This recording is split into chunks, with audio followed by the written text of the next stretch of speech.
umucamanza nyemerera mubaze nk'utubazo tubiri ajya nsubiza yego cyangwa oya nimba nta kibazo bitwaye. Yego rwose bikora. Mubyeyi waba warize amashuri? Yego rwose narayize. Wagarukiye mu wakangahe?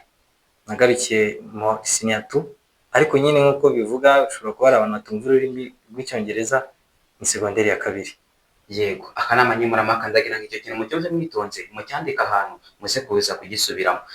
Urumva ko umubyeyi yagarukiye mu wa kabiri segonderi, ntabwo ari amashuri matoya ariko nanubwo n'amashuri makuru ku buryo wavuga ati yarize. Ubwo ndiyo dutanze amahomake mu ishuri no kugira ngo ababyeyi cyangwa se bakuru babo bagende babafashe kubasobanurira aho twe tutabaye umwanya wacu barangiye ku ishuri, ababyeyi bagaragaza uruhare rwabo nk'abana. Ariko urumva mu by'ukuri nimba umubyeyi atarize, yego ntabwo ari bibi ariko sinamurenganya. Urumva wasanga rero ngaho intege zabaye nkeya kuko umubyeyi wabo atabashije kwiga ngasobanurira abana neza abafashe bazatsinde ku kigero yashakaga. Murakoze.